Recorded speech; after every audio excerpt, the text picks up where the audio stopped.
Hello and welcome to the show. On the program tonight, we're going to St. Paul to visit the 4-H Club. They have an event in the works and they gave us a little preview. But first, we're headed on location to Wainwright for 50 caliber machine gunner training.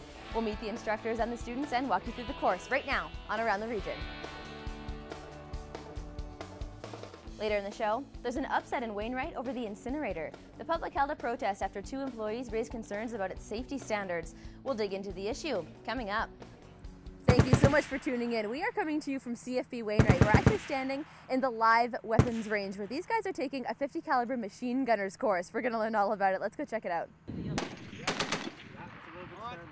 For most of these soldiers, this is their first time firing a weapon this powerful. It's actually a good, I've got a good impression. It's a good feeling. You can actually feel it right through you when it fires. He's trained on other weapons and his specialty is the C6, but this is a totally different experience. It's way bigger, the bullet is bigger. The rate of fire is slower though, because it's not gas fed. So it's just a slower rhythm, but bigger impact, bigger bullet, bigger weapon. And this weapon has been along for a lot of time, so it's an actual good weapon. In order for Private FRIOLET to be able to even try this weapon, he had to complete a week of classroom training before doing the live fire exercises. You want to know the theory because you want to know the capabilities of the weapon, what it can do for you, at what ranges, at what temperatures, what weather, whatever the condition is, whether you're elevated, shooting on angles or not. On the range, each gun requires 3 soldiers to effectively operate it. There's the number one. The number one's the guy who's shooting the gun. He's actually shooting the weapon itself. The number 2 is taking care of the ammunition and assisting with the shooting with regards to the sights and unlocking the weapon so it can be moved around on the tripod. And then there's a gun controller, the guy behind. He designates which target to shoot and the rate of fire to shoot the weapon at. This is true to a real-life scenario. When these guns are in operation in the field, they're usually mounted on vehicles or set up on tripods like these ones with 2 gunners guiding it.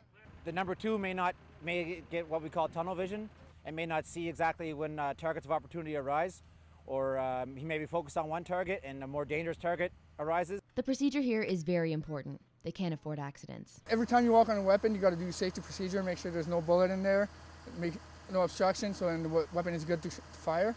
So you carry on your safety procedure. After that, you get the word of command load, which is your number 2 opens the feed tray cover, opens up, lifts up the extractor arm, and then it puts the ammo, tells you to release. Release! Release! This is a mandatory course if you're a combat arms soldier, but here, there's a mix of jobs that don't require gunner courses at all. We're soldiers first in the Army, whether you're a cook, a supply tech, like I said, a clerk, whatever. So you never know what's going to happen if you're in the field of theater or anything. So I guess being soldier first, you got to hone your skills and everything, so it's actually pretty important. Not to mention it gives these guys a qualification that they wouldn't normally get because they're here in this training environment. They're not in an operational unit.